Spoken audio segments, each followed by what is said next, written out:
안녕하십니까. 오늘도 아이들의 건강을 위해서 응급실을 지키고 있는 닥터봉입니다. 오늘은 어머님들이 깜짝 놀라시는 기저귀에 피가 묻었을 때 이게 도대체 무엇일까요? 하는 거에 대해서 말씀을 드려볼까 합니다. 소아응급실에 기저귀 들고 오시는 경우들 많이 있습니다. 뭔가 큰일이 난 거 아니고 어머님들 굉장히 사색이 돼서 오시죠. 근데 애들은 대부분 괜찮은 경우들이 많이 있습니다. 하지만 신생아 기저귀의 붉은 얼룩은 대부분 피가 아닌 경우도 꽤 많습니다. 기저귀에 붉은 얼룩이 생겼는데 이게 과연 소변에서 나온 것일까요? 대변에서 나온 것일까요? 아니면 피부에서 나온 것일까요? 확인이 필요할 수 있습니다. 소변에서 나온 경우는 약간 핑크빛 또는 가루 같은 것들이 나오는 경우는 요산결정일 경우도 있고 진짜 혈뇨일 경우도 있습니다. 소변 검사를 해보면 대부분 알게 되고 또 기저귀에 묻어있는 내용물만 봐도 색깔만 봐도 쉽게 구분이 가능할 수 있습니다. 대변에서 피가 나오는 경우도 있습니다. 흔하게는 물휴지 같은 걸로 애들 배변을 닦아줬을 때 항문 열상이 생길 수도 있고 또한 모유수유 아이인데 엄마들이 유제품을 과하게 먹었을 때 우유 단백 알레르기 때문에 생길 수도 있고요. 또한 여자아이들 같은 경우에는 가성월경이 있을 수도 있고 또한 피부 마찰이나 기저귀 발진으로 인해 피부 손상으로 인한 출혈도 있을 수가 있습니다. 이 얼룩의 위치를 확인해서 소변에서 유래한 건지 대변에 섞인 것인지 아니면 피부에서 나온 것인지 이것들을 구분하는 것이 가장 중요한 이유입니다. 사진이 굉장히 잘 나왔습니다. 요산 결정. 요게 약간 핑크빛 또는 꼭 벽돌, 빨간 벽돌을 갈아서 묻힌 것 같은 그런 결정이 보입니다. 이런 경우는 요산요증이라고 해서 신생아한테서 한 3개월 미만의 신생아들한테 굉장히 자주 나타날 수 있는 거고 진짜 혈액은 완전히 피처럼 보이죠. 특히 생후 2일에서 5일 사이의 신생아에게서는 붉은 주황색 가루 형태가 요산요증일 가능성이 큽니다. 출생 직후에는 아이들이 이 세포의 턴오버라고 하는데 이 적혈구 같은 것들이 파괴되면서 또 황달 같은 것도 오게 되고 또 새로 생기고 하는 것들이 굉장히 빠르기 때문에 세포 파괴와 생산 같은 것들이 굉장히 급하게 돌아가기 때문에 요산 생성이 굉장히 많습니다. 그래서 그 요산이 많이 배출돼서 일시적으로 생길 수 있습니다. 대부분 수분 섭취가 부족해서 생기는 거니까 소변이 농축될 때 산성소변에서 결정화가 되는 거기 때문에 수분 섭취를 많이 늘려나가고 모유 수유량, 분유 수유량을 늘려나가면 대부분 일주일 이내에 없어지는 것이 대부분입니다. 하지만 이럴 때 아이가 탈수가 너무 심한 경우나 소변량이 감소가 되어 있을 때는 요산 신병증 위험성도 있을 수 있기 때문에 아이가 아파 보이는지 확인해 볼 필요도 있습니다. 가성월경 진짜 피거든요. 부모님들 굉장히 놀라시긴 하는데 사실 엄마가 아기 배고 있을 때 엄마한테서 에스트로겐이라는 것을 받아오다가 그 에스트로겐이 싹 빠지면서 정말 생리처럼 생리를 하는 경우들이 있습니다. 보통 생후 일주일 사이에 여자한테서만 이 생리가 일어날 수 있는 거기 때문에 자연스러운 생리적 현상이기 때문에 뭐 좀 지켜보면 대부분 별 문제 없는 경우들이 있습니다. 엄마의 호르몬 영향 때문이기 때문에 일시적인 현상이고 별 문제 없는 일이니까 걱정 안 하셔도 괜찮습니다.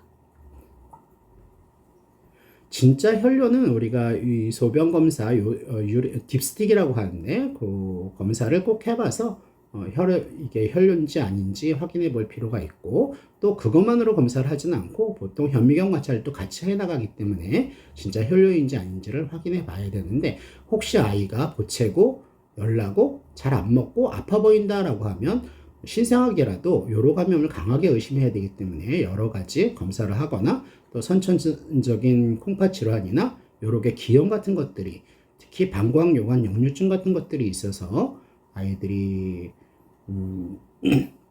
요로 감염이나 이런 것들이 문제가 될 수 있기 때문에 잘 관찰해 봐야 될 수 있습니다.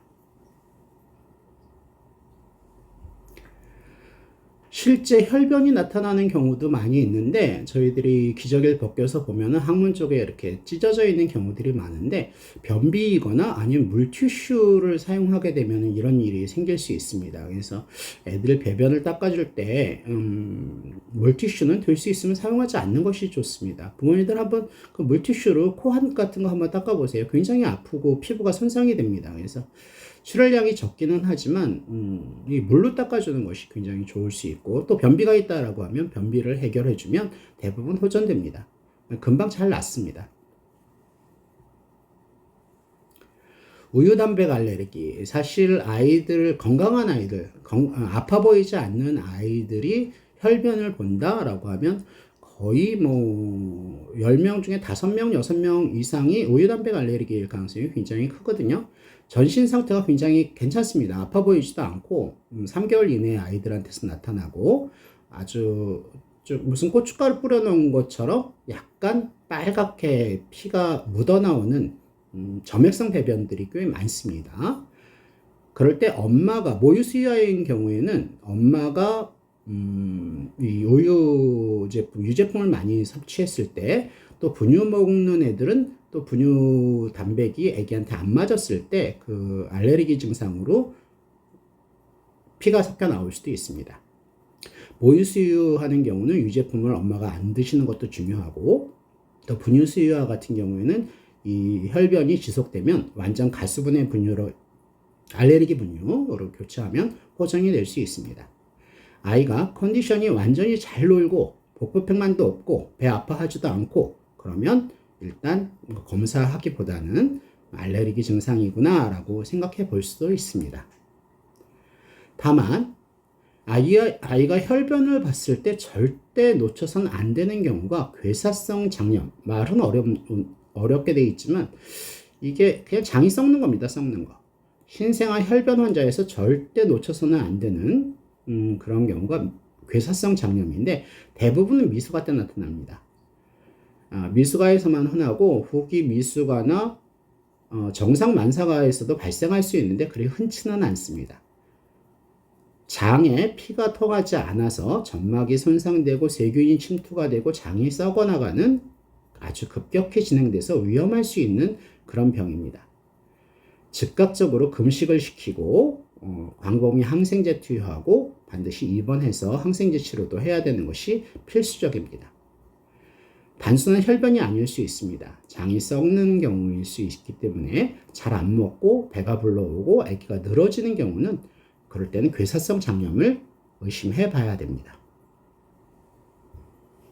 응급실에서는 실제 이 피가 소변에서 나온 것인지 피부에서 나온 것인지 아니면 대변 쪽에 섞여 있는 것인지를 확인해 봐야 되겠고 소변에서 나온 거다 그러면 소변 그 딥스틱 그 검사로 이게 진짜 피인지 아닌지를 확인해 봐야 되겠고 그 다음에 전신 상태가 아기가 건강하고 잘 먹는다라고 하면 그러면 크게 염려하실 필요는 없고 다만 아이가 축 늘어지거나 안 먹거나 배가 빵빵하게 굉장히 아파 보이는가 한다면 그거는 빨리 입원해서 항생제 치료하고 금식시키고 치료가 급한 상태이고 심한 경우는 수술을 해서 장을 잘라내야 되는 그런 위급한 상황일 수도 있습니다. 아이들 기저귀에 피가 묻었을 때 아기가 배가 빵빵해지고 장소리 소화되는 소리가 잘 안 난다. 위험할 수 있고요. 자꾸 토하거나 안 먹으려고 하거나 그럴 때는 아이들이 위험할 수 있습니다. 축 늘어지면 그 원인이 무엇이든 간에 응급실에 바로 오셔야 되겠고 아이가 체중이 10% 이상 감소되거나 체중이 빠지거나 열이 나거나 그럴 때는 단순한 요산요증이라고 해도 위험할 수도 있기 때문에 심한 탈수를 교정을 해야 되고 또한 전신 폐혈증의 위험성들이 있기 때문에 단순 요산요증이나 알레르기성 직장염 같은 것들로 생각하고 안심하고 귀가하는 게 아니라 반드시 영상검사나 혈액검사를 진행해야 할 수 있습니다. 실제 케이스를 한번 보겠습니다. 모유 수유합니다. 체중이 8% 감소됐고 기저귀에 붉은 가루, 핑크빛 가루, 벽돌을 이렇게 긁어놓은 것 같은 가루가 피처럼 보이기도 합니다. 진단은 요산요증, 요산결정입니다. 그럴 때는 수유량을 증가시키면 대부분 일주일 이내로 호전됩니다. 생후 2개월의 아이인데 모유 수유합니다. 그럴 때는 완벽한 컨디션은 너무 좋고 잘 먹으려고 들고 하는데 점액변에 약간의 피가 섞여 나옵니다.